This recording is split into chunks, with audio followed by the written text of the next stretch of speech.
மாதம்தோறும் 4 million பார்வையாளர்களைச் சென்றடையும் நமது news time TN சேனலில் உங்களது விளம்பரங்கள் இடம்பெற வேண்டுமா? உடனே தொடர்பு கொள்ளுங்கள். 7603836167. உங்களது பிசினஸை அடுத்த கட்டத்திற்கு கொண்டு செல்ல எங்களுடன் இணையுங்கள். வணக்கம், நான் Damodaran Prakash, news time TN தெருக்கூத்து பகுதிக்காக.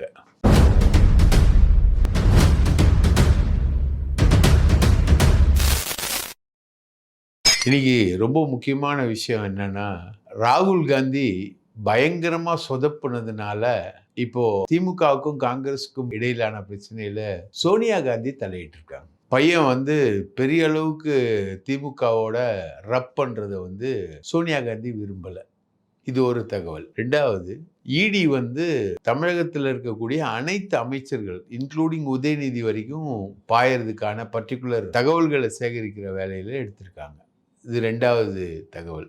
மூணாவது தகவல் என்னன்னா, பெரம்பூர்ல அண்ணன் விஜய் எல்லா ஏற்பாடையும் பண்ணியிருக்காரு. இந்த விஷயம் மூணாவது தகவல். நாலாவது தகவல், அதிமுக வெளியிடக்கூடிய வேட்பாளர் பட்டியல், பெரிய அளவுக்கு ஒரு வேட்பாளர் பட்டியலை தயார் பண்ணி எடப்பாடி வெளியிட தயாராகிறாரு. இது நாலாவது செய்தி. முதல்ல நம்ம சோனியா உடைய கிட்டத்தட்ட ஒரு மன்னிப்பு கடிதம் மாதிரி தான். என் புள்ள தப்பு பண்ணிட்டான் அப்படின்னு டீச்சருக்கு sorry for my sons behaviour அப்படின்னு அம்மாவும் அப்பாவும் லெட்டர் எழுதுவாங்கள்ல, அந்த மாதிரி ராகுல் காந்தியும் மாணிக்கம் தாக்கூரும் பிரவீன் சக்கரவர்த்தியும் ஜோதிமணியும் சசிகாந்த் செந்திலும் இந்த டீம் மிஸ்ஹேண்டில் பண்ணதோட விளைவுகள் ரொம்ப மோசமாக போயிடுச்சு. திமுக ரொம்ப மோசமாக காங்கிரஸை வெறுக்கிற கண்டிஷனுக்கு போயிடுச்சு. அவங்க தேமுதிகவை சேர்த்துக்கிறாங்க, ஓபிஎஸ்ஸை சேர்த்துக்கிறாங்க, எல்லாரையும் சேர்த்துக்கிறாங்க. அதாவது பண்டுட்டி ராமச்சந்திரன் அளித்த பேட்டியில் இன்னைக்கு சொல்லியிருக்காரு. அதாவது நெல் மூட்டையை எடுக்கும்போது சிந்தி போயிடும் சில மணிகள், அந்த மணிகளையும் சேர்த்து அள்ளுற மாதிரி தேமுதிக ஒரு 5000 10,000 வாக்குகள் இருந்தாலும் அதையும் சேர்த்துக்கிறாங்க அப்படின்ற மாதிரி தேமுதிகவெல்லாம் திமுக சேர்த்துக்குது. ரொம்ப நல்ல முயற்சி. ஓபிஎஸ் திராவிட இயக்கத்தோட போனது ஒரு நல்ல விஷயம் அப்படின்னு தான் பண்டுட்டி ராமச்சந்திரன் சொல்கிறாரு. அஃப்கோர்ஸ் அது அவர் விஜய் விஷயத்தில் சொல்கிறத பற்றி நான் பின்னாடி வரேன். இப்படி சொல்லக்கூடிய நிலைமையில் திமுக வலுவடைந்து போய் கொண்டிருக்கக்கூடிய சூழ்நிலையில் நம்ம என்ன ஆகிறது அப்படின்ற ஒரு கவலை வந்துடுச்சு. கேசி வேணுகோபால் ஏற்கனவே வந்தார். அவரை சிஎம் பார்க்க மாட்டேன்ட்டார். இந்த முறை டெல்லியிலேருந்து ஃபோன் பண்ணி கேசி வேணுகோபாலை நீங்கள் மீட் பண்ணோம் அப்படின்றத வலியுறுத்தி சொன்னதுனால மிட் நைட்டில் கிட்டத்தட்ட 8-9 மணிக்கு கேசி வேணுகோபால் சத்தீஸ்கரோடைய டெப்டி சீஃப் மினிஸ்டர் ஒருத்தர் காங்கிரஸ்காரர், அவரை மீட் பண்ணுறாரு. சிஎம் வீட்டில் மீட் பண்ணுறாரு. கூட கனிமொழி எல்லாரும் இருக்காங்க. இதுதான் மீட்டிங் பாயிண்ட். சிஎம் டெல்லியிலேருந்து சோனியா சைட்லேருந்து சொன்னதுனால தான் மீட் பண்ணுறாரு. டெல்லியில் சோனியா காந்திக்கு மரியாதை கொடுக்குறாரு சிஎம். அதே நேரத்தில் ராகுல் காந்திக்கு எந்த மரியாதையும் கிடையாது. சரிங்களா? ராகுல் காந்தி இது தொடர்பாக எதுவுமே பேசலை. அவங்க விஜய் கட்சியோட கூட்டணி, அது இது, ஆட்சியில் பங்கு, அதிகாரத்தில் பங்கு அப்படிலாம் பில்டப் பண்ணி ஓவராக ஒரு சைடு போனதுனால இந்த சைடில் அதுக்கு எதிரான நடவடிக்கைகள் திமுக சைடில் வந்ததுனால டைரெக்டாக சோனியாவே தலையிட்டாங்க. சோனியா காந்தி ஸ்டாலினுக்கு ஒரு லெட்ரு கொடுத்துருக்காங்க. அதை கொண்டு வந்தது கேசி வேணுகோபால். எந்த கேசி வேணுகோபால் தான் விஜயோட கூட்டணி வைக்கணும், விஜய் கேரளாவுக்கு சரியாக வருவார், கேரளாவில் நம்ம வின் பண்ணோன்னா விஜயோட ஆதரவு தேவை அப்படின்னு கேசி வேணுகோபால் சொன்னாரோ, இப்போது அதே கேரளாவுக்கு எல்டிஎஃப்க்கு கமலஹாசன் கேன்வாஸ் பண்ண போகிறார். கமலஹாசன் விஜய் காங்கிரஸுக்கு கேன்வாஸ் பண்ணார்னா, கமலஹாசன் ஸ்டாலின்லாம் இடது ஜனநாயக முன்னணி பினராயி விஜயனுக்கு கேன்வாஸ் பண்ண போகிறாங்க. இந்த மாதிரி அங்கே ஒரு பெரிய குழப்பத்தையே கேசி வேணுகோபால் உருவாக்குனார். அந்த கேசி வேணுகோபால் இப்போது ஸ்டாலின் கிட்ட சோனியா காந்தி கொடுத்த ஒரு லெட்டரை கொடுத்துருக்குறாரு. அதில் சோனியா காந்தி ஆட்சியில் பங்கு, அதிகாரத்தில் பங்குன்னு எந்த வார்த்தையும் அந்த லெட்டரில் கிடையாது. இவங்க கேட்டதுன்னா எம்எல்ஏக்கள் கொடுங்க, 2 மந்திரி கொடுங்க, உள்ளாட்சி தேர்தலில் உடன்பாடு வைங்க, ஆட்சியில் பங்கு கொடுங்க, அதிகாரத்தில் பங்கு கொடுங்கன்னு தானே இவங்க மிரட்டினாங்க. அதை பற்றி சோனியா காந்தி எதுவும் சொல்லல. ஆனால் சோனியா காந்தி கேட்டகாரிகளாக சொல்லியிருக்காங்க. நீங்கள் காங்கிரஸ்க்கு முன்னாடி நிறைய தொகுதிகள் கொடுத்தீங்க, இப்போ நீங்கள் காங்கிரஸ்க்கு நிறைய தொகுதிகள் கொடுக்கல. நீங்கள் அதுக்கு சொல்கிற காரணம் காங்கிரஸ்காரங்க பலர் பாஜகவுக்கு போயிட்டாங்க, பலர் வாசன் கூட போயிட்டாங்க அப்படின்னு நீங்கள் சொல்கிறீங்க. அது இல்லை உண்மையான நிலவரம். காங்கிரஸ் மறுபடியும் பழைய ஸ்ட்ரென்த்தோடு தான் இருக்குது. நீங்கள் வாசன் காலத்தில் எங்களுக்கு கொடுத்த தொகுதியான 41 தொகுதியை கொடுங்க, போன முறை கொடுத்த மாதிரி 25 தொகுதிக்கு வேண்டாம் அப்படின்னு சொன்னதோடு மட்டும் இல்லை, அந்த தொகுதிகளோட லிஸ்ட்டையும் சோனியா காந்தி அமைச்சிருக்காங்க. இதை எக்ஸ்பிளைன் பண்ணியிருக்காரு கேசி வேணுகோபால். எந்தெந்த தொகுதி எப்படி எப்படி தொகுதியெல்லாம் தமிழ்நாடு காங்கிரஸ் கமிட்டிக்கிட்ட பிரீஃப் வாங்கி எக்ஸ்பிளைன் பண்ணியிருக்காரு. இந்த சந்திப்பில் செல்வ பெருந்தொகையும் கிடையாது, அவரும் கிடையாது. இந்த சந்திப்பில் செல்வ பெருந்தொகைக்கும் அழகிரிக்கும் முன்னாள் தலைவர் அழகிரிக்கும் ஏற்பட்ட தமிழ்நாடு காங்கிரஸ் கமிட்டியில் ஏற்பட்ட சண்டை தான் திமுகவுக்கு ஆதரவாக செல்வ பெருந்தொகை இருக்கிறதுனால திமுகவுக்கு எதிராக அழகிரியும் மாணிக்கம் தாக்கூரும் ஜோதிமணி எல்லாருமே திரும்பினாங்க. இந்த சண்டை இருக்கிறதுனால செல்வ பெருந்தொகையும் அனுப்பலை, அவரும் இதுக்குள்ளே வரல. அவரும் வராமல் நேரடியாக கேசி வேணுகோபால் கம்ப்ளீட்டாக இதை எக்ஸ்பிளைன் பண்ணியிருக்காரு. எக்ஸ்பிளைன் பண்ணிவிட்டு சொல்லியிருக்காரு. அப்போது சிஎம் அதை எல்லாத்தையும் கேட்டுட்டு விஜய் ஸ்டைலில், விஜய் எப்போவுமே ஃபுல்லாக கேட்பார், அவர் பேச மாட்டார். அதே மாதிரி சிஎம்மும் விஜய் ஸ்டைலில் ஃபுல்லாக கேட்டுக்கிட்டு நாங்கள் பதில் சொல்கிறோம், உங்கள் பேச்சுவார்த்தை குழுவோட சேர்ந்து வாங்க, உங்கள் பேச்சுவார்த்தை குழுவோட பதில் சொல்கிறோம், இது வரைக்கும் இருந்த இறுக்கத்துக்கான காரணம் எல்லாம் பற்றி சிஎம் விளக்கியிருக்கார். யார் யார் என்னென்ன பண்ணாங்க, எதுக்காக பண்ணாங்க, எப்படி பண்ணாங்க அப்படின்லாம் விளக்கி பேசிட்டு அந்த சிச்சுவேஷனை ஃப்ளூயிட் பண்ணி அமைச்சிருக்கார். அடுத்த கட்டமாக பேச்சுவார்த்தை நடக்குது. இது ஆட்சியில் பங்கு, அதிகாரத்தில் பங்கு, அந்த பங்கு இந்த பங்குன்றவங்களுக்கெல்லாம் ஒரு பேரிடியாக விழுந்திருக்கு. இந்த இடி ராகுல் காந்திக்கும் சேர்த்து தான் இடி. இது அந்த அளவுக்கு இடி விழுந்திருக்கு. சோனியா காந்தி தலையிட்டதுனால திமுகவுக்கும் காங்கிரஸுக்கும் இடையில் ஒரு சமரசம் ஏற்பட்டிருக்கு. காங்கிரஸ் திமுக கூட்டணி விட்டு போயிடும் அப்படின்ற ஒரு எதிர்பார்ப்பு பெரிய அளவுக்கு நிலவி இருந்ததுக்கு எல்லாத்துக்கும் சோனியா காந்தி முற்றுப்புள்ளி வச்சுருக்காங்க. இது முதல் கூத்து. ரெண்டாவது கூத்து பாஜகவுக்கும் திமுகவுக்கும் நடக்கிற கூத்து. இப்போ KN நேரு மேல வழக்கு பதிவு செய்ய சொல்லி இடி லெட்டர் அனுப்புது. அந்த லெட்டர் எல்லாமே ஒரு குறிப்பிட்ட ஊடகவியலாளர்கள், குறிப்பாக பார்த்தீங்கன்னா மற்றவங்களை காட்டிலும் சித்தார்த்னு ஒரு ஜேர்னலிஸ்ட், அவர் தான் இடியோட லெட்டர் எல்லாத்தையுமே வெளியிடுறாரு. அதாவது அவர் வெளியிடுற லெட்டரில் இருக்கக்கூடியது இன்கிரிமினேட்டிங் டாக்குமெண்ட்ஸ்ன்னு சொல்லுவாங்க. அதாவது இடியுடைய புலனாய்வில் கண்டுபிடிக்கப்பட்ட டாக்குமெண்ட்ஸ். அந்த டாக்குமெண்ட்ஸ் எல்லாம் அவர் வெளியிடுறாரு. அதில் உண்மையிலேயே என்ன இருக்குது அப்படின்னு சொல்லிட்டு நம்மளும் முழுக்க பார்த்தோம். கிட்டத்தட்ட KN நேருவுடைய நகராட்சி நிர்வாகத்துறையை அக்கு வேற ஆணி வேற பிரித்து மேய்ஞ்சிருக்காங்க. இதில் அந்த துறை சம்மந்தப்பட்டவங்களுடைய வாட்ஸ்அப் மெசேஜஸ் அதை அவங்க எடுத்திருக்காங்க. வாட்ஸ்அப் என்கிரிப்டடு மெசேஜஸ்லாம் வராது. பட் ஒரு பர்டிகுலர் இன்வெஸ்டிகேஷனுக்கு கேட்டிங்கன்னா வாட்ஸ்அப் கொடுக்கும். வாட்ஸ்அப் நிறுவனமே கொடுக்கும், அந்த டீட்டெயில்ஸ் எல்லாத்தையுமே கொடுக்கும். அந்த டீட்டெயில்ஸை கம்ப்ளீட்டாக எடுத்திருக்காங்க. அதை 3 மாதம் வாட்ஸ்அப்பை கம்ப்ளீட்டாக எடுத்திருக்காங்க. அதில் டெண்டர் யாருக்கு கொடுத்தாங்க, ரைட்டா, எல்லா டெண்டர்லேயும் நகராட்சி நிர்வாகத்துறையில் போன டெண்டர்கள் எல்லாத்துலேயும் டெண்டர் யார் கொடுத்தாங்க, ரெக்கமெண்டேஷன் யார் யார் பண்ணாங்க அப்படின்ற ஒரு லிஸ்ட் எடுத்திருக்கு. அதில் பார்த்திங்கன்னா பன்னி கங்காதரன் ஒரு ஜாயின்ட் கமிஷனராக இங்கே இருந்தவர், அவர் IPS அவர் மாட்டுறாரு. அதே மாதிரி விஜயகுமார்னு ஒரு IAS அவர் மாட்டுறாரு. கார்த்திகேயன் நகராட்சி நிர்வாகத்துறை செயலாளர், அவர் அப்பப்போ போகிறாரு, அவ்வளோதான். இதில் முக்கியமான பிளேயர் யாருன்னா கார்ப்பரேஷனில் DC ஒர்க்ஸ் அப்படின்ற பதவியில் இருக்கக்கூடிய சிவகிருஷ்ணமூர்த்தி. இவர் தான் ஒரு முக்கியமான பிளேயர். இவர் இப்போ கார்ப்பரேஷன் கமிஷனராக இருக்கிறவர் இதுக்குள்ளே தலையிடல, அவர் இந்த ஊழலுக்குள்ளெல்லாம் வரல.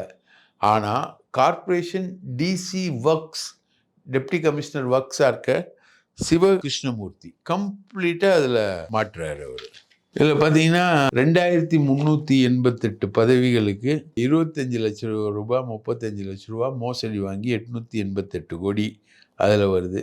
அதே மாதிரி இந்த நபார்டு, வேர்ல்ட் பேங்க்கு இவங்கெல்லாம் சொல்லக்கூடிய ஒர்க்ஸ்க்கு அது வந்து அதான் நம்ம ஏற்கனவே சொன்னோம் இல்லைங்களா, ஒரு நல்லவர் அவர் தலைமையில் அவருடைய சிவகிருஷ்ணமூர்த்தி அவர் தலைமையில் இருக்கக்கூடியதில் 1028 கோடி, அது இல்லாமல் இன்னொரு 343 கோடி, மொத்தம் இவ்வளோத்தையும் தனித்தனியாக பிரித்து எடுத்து எல்லாத்தையும் டீட்டெயில்டாக ஐபிஎஸும் வராங்க, ஐஏஎஸும் வராங்க, எல்லாரும் வராங்க. இவங்கெல்லாம் எப்படி பார்ட்டி ஃபண்டு கொடுக்குறாங்க, எப்படி அமௌண்ட் எல்லாம் ட்ரான்ஸ்ஃபர் ஆகுது அப்படின்றது இந்த டீட்டெயிலெலாம் எடுத்திருக்காங்க. ஆனால் இதெல்லாம் வந்து இடியை பொறுத்த வரைக்கும் ஒரு ரகசிய டாக்குமெண்ட். ஆனால் அந்த ரகசிய டாக்குமெண்ட் வந்து இடி வந்து லெட்டர் அனுப்ப, டிஜிபிக்கு வழக்கு போடுங்க அப்படின்னு லெட்டர் அனுப்ப, டிஜிபி சீஃப் செக்ரட்டரிக்கு அனுப்ப, சீஃப் செக்ரட்டரி லஞ்ச ஒழிப்புத்துறைக்கு அனுப்ப, இப்படி ஒரு சைக்கிளில் இது போயிருக்கு. இப்போது ஏடிஎம்கே வழக்கு போட்டு கேஎன் நேரு மேலே வந்து லஞ்ச ஒழிப்புத்துறை மூலமாக வழக்கு போடணும் நீங்கள் அப்படின்ற மாதிரி சொல்லியிருக்காங்க. இதுக்கு வந்து ப்ரிலிமினரி இன்கொயரி கூட வேணாம் அப்படின்றது ஹைகோர்ட்டோட ஜட்ஜ்மெண்ட்டு. இப்போ இதை எதிர்த்து இப்போ சுப்ரீம் கோர்ட்டுக்கு போகிறதுக்கு தயாராகிட்டுருக்காங்க. ஆனால் இதில் நமக்கு கிடைக்கிற ஹார்டனிங் ஃபேக்ட் என்னன்னா, ஹைவேஸ் நெடுஞ்சாலைத்துறை, ஏவாவேலுடைய நெடுஞ்சாலைத்துறை அதுலேயும் இப்போ பாஞ்சிட்டாங்க. இடி பாஞ்சு இதே மாதிரி யார் யார் கான்ட்ராக்டு, எப்படி கான்ட்ராக்டு, என்ன நடந்தது எல்லாமே அந்த வாட்ஸ்அப் மெசேஜஸ் ட்ரான்ஸ்ஃபர் எல்லாத்தையுமே அவங்க கையை வச்சு எடுத்துட்டாங்க. அதுக்கு அடுத்தது பார்த்திங்கன்னா ரெஜிஸ்ட்ரேஷனில் இருக்கக்கூடிய வணிக வரித்துறை, ரெஜிஸ்ட்ரேஷன் ப்ளஸ் வணிக வரித்துறை, பத்திரப்பதிவுத்துறை மற்றும் வணிக வரித்துறை மூர்த்தி எம்எல்ஏ அவர்கிட்ட இருக்குது. ஹைவேஸ் வந்து ஏவாவேலு, இன்க்ளூடிங் உதயநிதி வரைக்கும் இவங்க வந்து ஒரு பெரிய டீம் போட்டு 24/7 வந்து அமலாக்கத்துறை வந்து ஒர்க் பண்ணுறாங்க. எப்படியும் வந்து இதே மாதிரி எப்படி நகராட்சி நிர்வாகத்துறையில் பண்ணாங்களோ அதே மாதிரி இந்த டீட்டெயிலெலாம் எடுத்து லெட்டர் மாதிரி ஃபார்ம் பண்ணி அதை ப்ரெஸ்ஸுக்கு கொடுத்து பப்ளிஷ் பண்ணி அதை வழக்காக்கி ஹைகோர்ட்டில் டைரக்ஷன் வாங்குற மாதிரி ஒரு மூவ். ஆனால் இந்த மூவ் இது வரைக்கும் எந்த ஊழல் வழக்குலேயும் இடி எந்த மாநிலத்திலையும் இந்த வேலையை செஞ்சதில்லை. இடி ரொம்ப சீக்ரெட்டாக இருக்கும். இடியிலேருந்து ஒரு தகவல் வாங்கிறதுக்கு கூட ரொம்ப கஷ்டமாக இருக்கும். ஆனால் இப்போது அங்கே இருக்கக்கூடிய ஒரு லாயரு, ரொம்ப ப்ரில்லியண்ட்டான ஒரு லாயரு, ரைட்டா, அவர் ஏற்கனவே சவுக்குக்கு ரொம்ப க்ளோஸாக இருந்த லாயரு. அப்படி தான் வந்து செந்தில் பாலாஜி எல்லாம் பண்ணாங்க. இப்போது அதே மெத்தடை எடுத்து இப்போது பத்திரிகையாளர்களுக்கு இதெல்லாத்தையும் லீக் பண்ணிட்டு பண்ணுறாங்க. இது நல்லதுக்கா கெட்டதுக்கா, அவங்கெல்லாம் ஊழல் செஞ்சாங்களா இல்லையான்றது, ஊழல் செய்யலைன்னும் நம்ம சப்போர்ட் பண்ணல. ஆனால் இடி வந்து இந்த நேரத்தில், எலெக்ஷன் நேரத்தில் இவ்வளோ நாள் எங்கே போயிருந்தீங்க நீங்கள்? இவ்வளோ நாள் நான் தூங்கிட்டா இருந்தீங்க? இவ்வளோ நாள் நீங்கள் இன்வெஸ்டிகேட் பண்ணியிருக்கலாம், இதே மாதிரி ப்ராசிக்யூட் பண்ணியிருக்கலாம், இதே மாதிரி ப்ரெஸ்ஸுக்கு சொல்லியிருக்கலாம், இதே மாதிரி கோர்ட்டில் வழக்கு போட்டிருக்கலாம், லெட்டர் அனுப்பிச்சிருக்கலாம், டிஜிபிக்கு லெட்டர் அனுப்பிச்சிருக்கலாம். டிஜிபிக்கு லெட்டர் அனுப்பிச்ச லெட்டர் எல்லாமே வெளியில் வருது.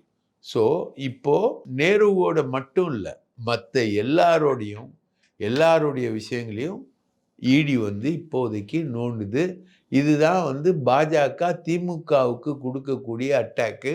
இந்த அட்டாக்கை வந்து பண்ணணும்னு சொன்னது வந்து அண்ணன் எடப்பாடி பழனிசாமி. இதை பண்ணாதான் நம்மளால் நிற்க முடியும் தேர்தலில். ஏன்னா நேரு 41 தொகுதி, ஏவாவேலு ஒரு 40 தொகுதி, அந்த மாதிரி ஒவ்வொருத்தரும், மூர்த்தி ஒரு 40 தொகுதி வருவார். அது மாதிரி ஒவ்வொருத்தரும் ஒவ்வொரு தொகுதி இந்த மாதிரி இருக்கிறத வந்து திமுகவை பலவீனப்படுத்துறதுக்கான ஒரு முயற்சி, ஸ்டெப்பு. இதில் இவங்க தப்பு பண்ணாங்களா இல்லையான்றது செகண்டு, ரைட்டுங்களா? யார் மேலே வேணால் கொலை குற்றம் வந்து போடலாம். கொலை செய்தார்களா இல்லையான்றது கூட செகண்டு. முக்கியமானது என்னென்னா வரக்கூடிய தீர்ப்பு. அந்த தீர்ப்பு தான் அந்த கேரக்டரை டிட்டர்மைன் பண்ணும். அந்த ஜுடிஷியல் ப்ராசஸை வந்து இவங்க வந்து கேலிக்குள்ளாக்கியிருக்காங்க. இந்த விஷயங்கள் வந்து இடிக்கே எதிராக திரும்பும். இந்த மாதிரி பப்ளிக்கில் டாக்குமெண்ட்டை கொடுக்கறது வந்து இடிக்கே எதிராக திரும்பும் அப்படின்றது மாதிரி செய்திகள் எல்லாமே இருக்குது. ஆனால் இங்கே தப்பு நடந்திருக்கா இல்லையான்னு கேட்டால் தப்பு நடந்திருக்கு.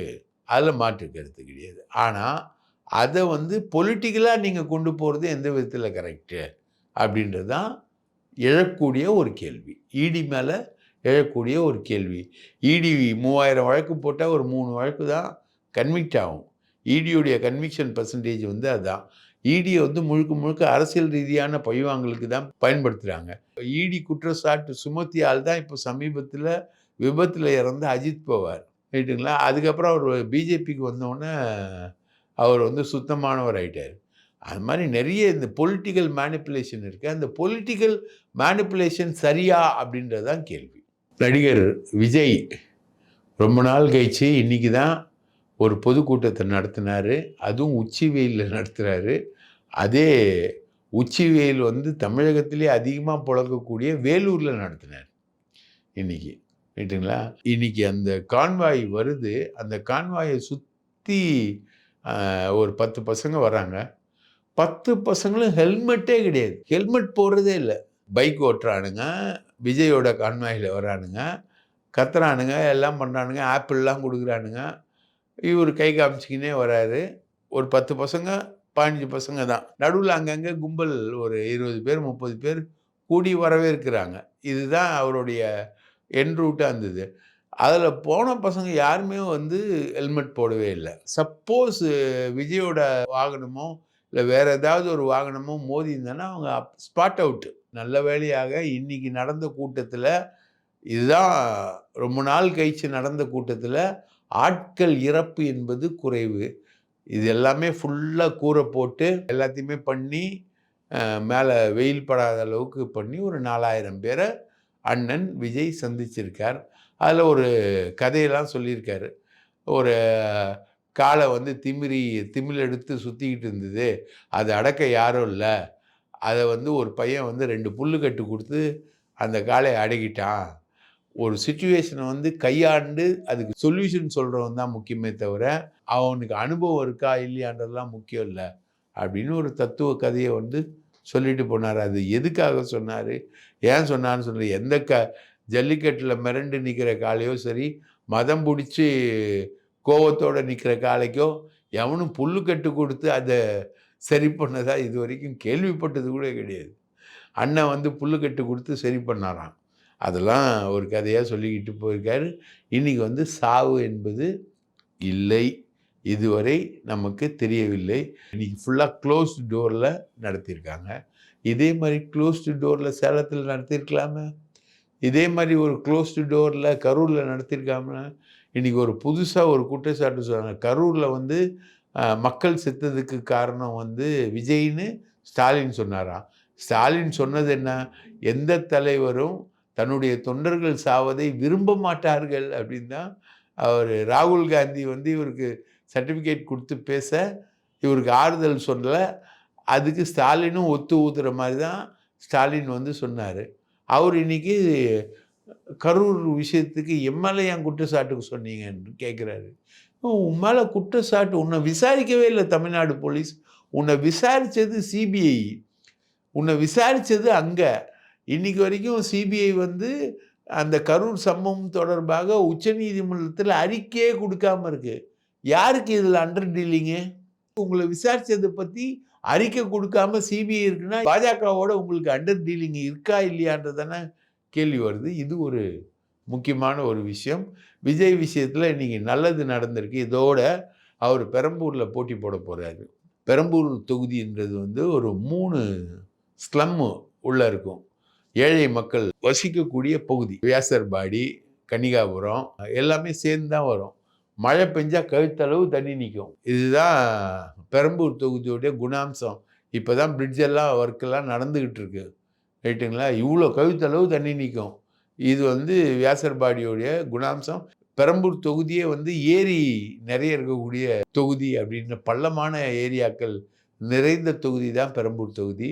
அண்ணன் வந்து நிற்கிறாரு. அண்ணன் கட்சிக்கு வந்து அங்கே சென்னையிலேயே வந்து 40,000 பேர் உறுப்பினராக இருக்கக்கூடிய இடம் வந்து பெரம்பூராம். அதனால் வந்து அது இல்லாமல் 25,000 கிறிஸ்டின்ஸ் இருக்காங்க. அதனால் பெரம்பூர் தொகுதிக்கு அண்ணன் வராராம்.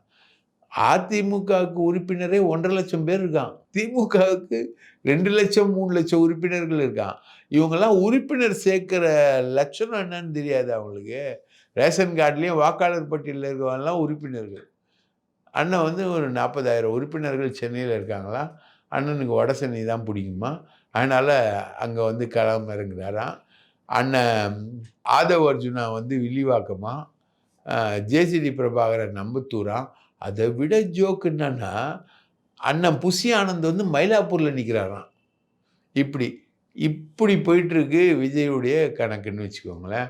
அதே மாதிரி வேட்பாளர் பட்டியல் வந்து ரிலீஸ் பண்ணோம் அப்படின்னு அண்ணன் வந்து எடப்பாடி முடிவு பண்ணியிருந்தார். தொகுதிகள், வேட்பாளர்கள் இருக்கிற மந்திரிகளுக்கு எல்லாருக்கும் சீட்டை கொடுத்துட்டு ப்ராபபிள் யார் யாருன்னு பார்த்து எடப்பாடி லிஸ்ட்டு தயார் பண்ணி வச்சுருந்தார். ஆனால் அந்த லிஸ்ட்டை வந்து வெளியிடக்கூடாதுன்னு பாஜக தடை விதிச்சிருச்சு. ஏன்னா பாஜக தொகுதி கிளாஷ் ஆகுது. இப்போ டி நகர் வந்து அதிமுக தொகுதின்னு எடப்பாடியோட லிஸ்ட்டில் இருக்குது. ஆனால் அது பாஜக தொகுதி, பாஜக எய்ம் பண்ணுற தொகுதி. மயிலாப்பூர் வந்து அதிமுக தொகுதின்னு எடப்பாடியோட லிஸ்ட்டில் இருக்குது. ஆனால் அது வந்து பாஜக எய்ம் பண்ணுற தொகுதி. அந்த மாதிரி நிறைய கிளாஷ் 2 பேருக்கு இருக்கிறதுனால பாஜக அந்த லிஸ்ட்டை வெளியிடவே கூடாதுன்னுச்சு. இதுக்கு இடையில் பியூஷ் கோயலுக்கு உடம்பு சரியில்லை. அவருக்கு பதில் யார் வராங்கன்னு தெரியல. அமித்ஷா வரேன்னு சொன்னார். அவர் என்ன ஆனான்னு தெரியல. 24ஆம் தேதி சசிகலா வந்து தென் மாவட்டத்தில் பொதுக்கூட்டம் நடத்துகிறாங்க. கிட்டத்தட்ட 80 தொகுதிகளை டார்கெட் பண்ணுறாங்க சசிகலா இந்த முறை. 80 தொகுதிகள்ன்றது வந்து டெல்டாலேருந்து தென் மாவட்டம் வரைக்கும் 80 தொகுதிகளும் முக்குளத்தோர் வசமான தொகுதிகள். அதிமுகன்றது வந்து இந்த சைடு பார்த்தீங்கன்னா எடப்பாடி பழனிசாமி கொங்கு பெல்ட்டில் ஒதுங்கிட்டார். முக்குளத்தோர் பெல்ட்டில் விளையாடக்கூடியவர் அண்ணன் டிடிவி தினகரன், ஓபிஎஸ், சசிகலா. இந்த 3 பேர் தான் முக்குளத்தோர் முகம். இப்போ அந்த கட்சி 2ஆ உடஞ்சிருச்சு. அதில் டிடிவி மட்டும் அதிமுகவில் பேரளவுக்கு இருக்கார். ஓபிஎஸ் வந்து திமுக பக்கம் வந்துட்டார். இப்போ சசிகலா வந்து தனியாக நின்று இந்த முறை எடப்பாடியை நான் ஜெயிக்க விட மாட்டேன்னு 80 தொகுதிகளில் சபதம் பண்ணிக்கிட்டு நின்றுக்கிட்டு இருக்காங்க. அப்போது இந்த போட்டியை வந்து அண்ணன் எடப்பாடி எப்படி சமாளிப்பார் என்பதுதான் மிகப்பெரிய கேள்வியாக இருக்கிறது. ஆக திமுக கூட்டணி தன்னுடைய அனைத்து பலவீனங்களையும் பலமாக்கி கொண்டு, காங்கிரஸ் உட்பட அனைத்து பலவீனங்களையும் பலமாக்கி கொண்டு, கூடவே கூடுதல் சக்தியை சேர்த்து கொண்டு வர அண்ணன் விஜய் நான் தனி என்று சொல்லிக்கொண்டே வர, பாஜகவை எதிர்க்காமல் இருக்க அண்ணன் இபிஎஸ் முழுக்க சிதிலமடைந்து உடைந்து நிற்கக்கூடிய அவலத்தில் ஒரு வேட்பாளர் பட்டியலை கூட வெளியிட முடியாமல் இருக்க, முதல் முறையாக நீண்ட நாள் கழித்து சாவில்லாத ஒரு பொதுக்கூட்டத்தை விஜய் நடத்தி இருக்கிறார் என்பதுதான் இன்று நடந்த தெருக்கூத்துக்களில் முக்கியமான சாராம்சம். வாய்ப்பளித்ததற்கு நன்றி, வணக்கம்.